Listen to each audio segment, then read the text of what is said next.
మొదటి నుంచి చెప్తూనే ఉన్నా, మన హిందువులలో ఐకమత్యం తగ్గుతుంది, రోజు రోజు తగ్గుతుంది.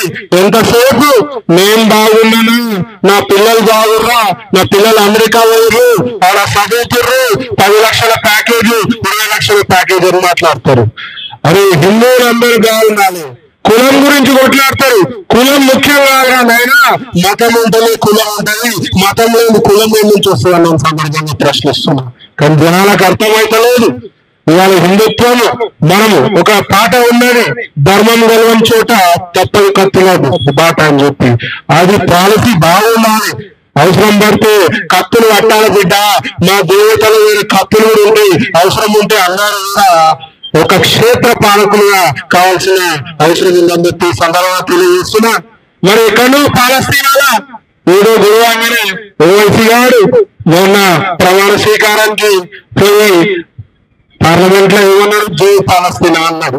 మరి అలా హిందువులపై దాడులు జరిగితే ఈ సెక్యులర్ కుక్కలు ఉరుగుతూనే ఉంటాయి. సెక్యులర్ కుక్కలు దునియా సెక్యులర్ కుక్కలు ఉడుతున్నాయి. దశాబ్దంలో నేను చూసిన 10 ఏళ్లలో ఎన్ని సెక్యులర్ కుక్కలు. ఏమనంటే వాళ్ళకు వాళ్ళు చెప్పుకుంటారు మేము మేధావులు కాదు, పొప్పకట కావాలి.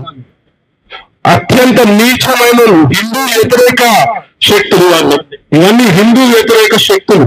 ఇవాళ భారతదేశంలో నివసిస్తున్న ఉగ్రవాదులు ఏంటంటే ఈ సెక్యులర్ వాదులు అని చెప్పి సందర్భాలు చేస్తున్నాను. వీళ్ళందరూ మన శత్రువులుగా భావించాలి. ఒక ఇస్లామే కాదు, గుర్రబిడ్డలు అలాగే ఉన్నాయి. మళ్ళీ వాళ్ళు శాప కింద నీళ్ళు లెక్క ప్రచారం చేసుకుంటూనే ఉన్నారు.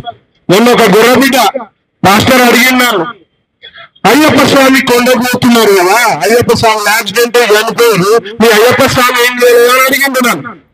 నేను చెప్పిన నీ ఏసఐ క్షీణిస్తేనే ఆయన ఏం చేసుకోలేదు, మా అయ్యప్ప స్వామి సంగతి తర్వాత చూద్దాం కదా, నువ్వు నీ సంగతి చూసుకోవాలని చెప్పినా నేను. ఇట్లా రకరకాల మాయ మాటలు చెప్పి నేను శత్రువులు వేయాలి. ఇవాళ హిందుత్వము పై దాడి అంటే ఒక ఫిజికల్ దాడి ఇవ్వాల్సిన అవసరం లేదు. ఎన్నో రకాల ప్రమాదాలు ఉన్నాయి హిందుత్వానికి. 360 degrees గా మనం టార్గెట్ చేస్తున్నాం.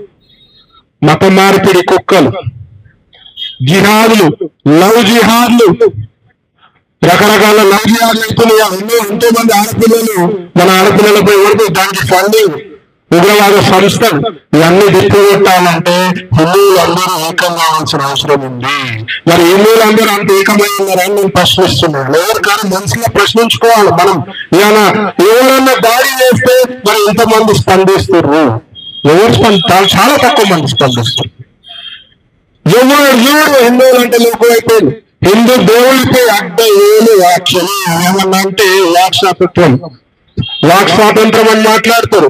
వాక్ స్వాతంత్రం ఉన్నంత మాత్రమే పక్కన మనోభావాలు కించపరిచే హక్కు ఎవరికన్నా ఉందని నేను ప్రశ్నిస్తున్నాను. ఇవాళ పైరినరీజీ అని అడ్డే కదా తమిళ మాట్లాడుతున్నాడు.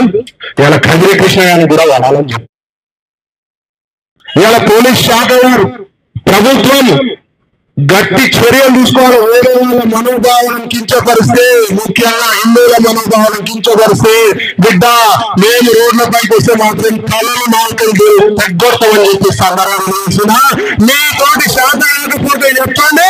మేము రంగంలో వెళ్తాం, వేరే రంగంలో వెళ్తే మరి శాంతి భద్రతల సమస్య వస్తే మీరు తట్టుకోగలుగుతారా అని చెప్పి ఈ సందర్భంగా నేను అడుగుతున్నా ఈ ప్రభుత్వాన్ని. మనం ఓటేసే ముందు ఆలోచించాలి ఎవరికి ఓటేస్తున్నామని. ఇవాళ సెక్యులర్ కుక్కలు ఎవరైనా మాట్లాడుతున్నా కాంగ్రెస్ వాళ్ళని అడుగుతున్నాను, ఎవరు స్పందిస్తారు? ఇవాళ ఇదే మోదీ గారికి ఫుల్ మెజారిటీ ఉంటే ఆడ బంగ్లాదేశ్ లోపల కొడుతుంటే బిడ్డ అని చెప్పి సందర్భంగా తెలియజేసిన అయినా కూడా మోదీ గారు ఊరుకోరు. వాళ్ళు ఇచ్చిన అవసరం పడితే భారత ఆర్మీని బంగ్లాదేశ్ లో పంపించి మరి మన హిందూ సోదరులను కాపాడుతారని చెప్పి సందర్భంగా తెలిసిన మరి మీరు అందరూ కూడా ముఖ్యంగా ఐకమత్యంతో ఉండాలి. ఎవరికైనా హిందూ సోదరుడికి ఒక ప్రాబ్లం వచ్చింది, పోలీస్ స్టేషన్ లో ఇబ్బంది ఏంటంటే 5 మంది 10 మంది పోతే పోలీసులు మనం ఆడుకుంటాం. ఒక 50,000 మంది ఏడనన్నా ఏ హిందూ సోదరుడికి ఇబ్బంది వచ్చినా, ఏ గోరక్షకుడికి ఇబ్బంది వచ్చినా, ఏ హిందూ రక్షకుడికి ఇబ్బంది వచ్చినా ఒక 50,000 మంది పోయి ముట్టడిస్తే ఎవరన్నా అవుతాడా? ప్రభుత్వాలు దిగేస్తే మన కాళ్ళ కాడికి. అవునా కదా? మరి ఏదైనా హిందూ సంఘటనలు కూడా చాలా ఉన్నాయి, హిందూ సంఘాలు కూడా చాలా ఉన్నాయి. అన్ని సంఘాలు ఏదైనా ఇష్యూ అయినప్పుడు, ఏదైనా సభలు ఇబ్బంది అయినప్పుడు అన్ని సంఘాలు కూడా ఏకం కావాల్సిన అవసరం ఉందని చెప్పి సందర్భంగా తెలియజేస్తూ, మరి సమయాభావం ఉంది, ఇంకా కసిగా మాట్లాడాలని ఉంది కానీ మాట్లాడలేకపోతున్నా. టైం అయిపోతుంది, ఇంకా వద్దనున్నారు కాబట్టి అందరూ కూడా కలిసిమెలిసి ఉండాలి. ఏ హిందూ సోదరుకి ఏ ఇబ్బంది అయినా అందరం ఫైట్ చేద్దామని చెప్పి సలహా తెలియజేస్తూ నాకు అవకాశం ఇచ్చిన చేతలు థ్యాంక్ యూ వెరీ మచ్. జై శ్రీరామ్.